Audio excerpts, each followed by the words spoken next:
How does sabr and trusting in Allah looks like in practice when you're going through a really difficult time?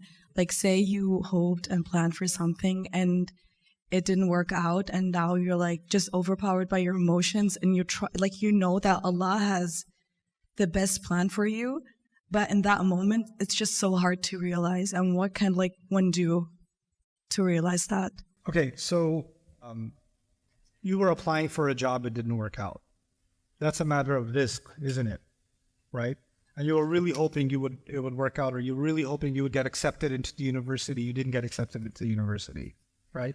Those are the kinds of tests where, you could feel depressed, you could feel sad, but you can't live in that sadness.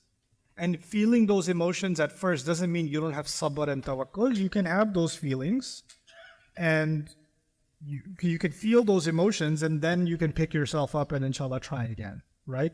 So you can have a dip, you can have a low and a high. That's being human, right? Allah didn't create us angels.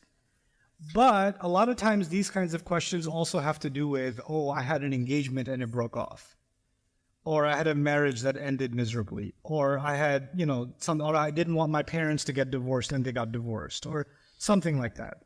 In other words, all of those situations are about people, right? People ending up doing things that hurt us, or people doing things that we wish they didn't do, right? And there, I think, the sabr, to me at least, comes from the stories in the Quran where people that are much better than us, like Yaqub alayhi salam, had no control over his family. He didn't have any control. Ibrahim alayhi salam is an incredible human being, had no say in his father, in his father's choices, right? We cannot control other people's choices. Sometimes those choices hurt us deeply. And those people that were much better than us, they were hurt very deeply. Being kicked out of your house is not an easy thing. Nuh alayhi salam being married to the woman that he's married to is not an easy thing. Asiya being married to Fir'aun is not an easy thing. Musa alayhi salam running away from home is not an easy thing. These people were really traumatized by many terrible experiences, right? But Allah taught us through them that we can only control what is within our grasp, and we have to learn to let go what isn't, right? Because in the end, inna lillahi wa inna ilayhi raji'un, this is what we say when a musibah strikes. Alladhina idha asabathum musibah, inna lillahi wa inna ilayhi raji'un. Whenever something strikes them, they say we belong to Allah, to Him we're going to return.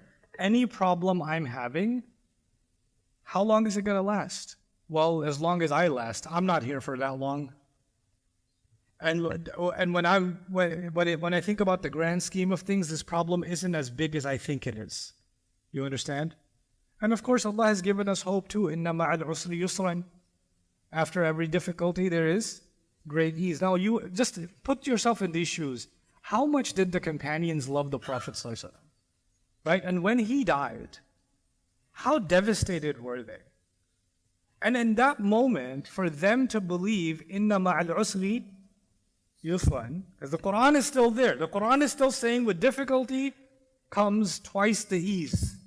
That's what the Quran is saying. And they were devastated, they were in tears, they were broken, but their faith allowed them to heal from that and move forward. Right? And Allah created so much ease for the ummah afterwards. Right?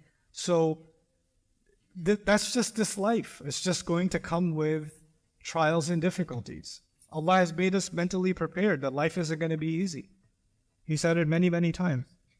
And we all have trials. Nobody, don't believe somebody else has an easy life because they have an easy life on Instagram or on TikTok. Just those influencers say, I'm going to talk to you about the blessings of Allah subhanahu wa ta'ala.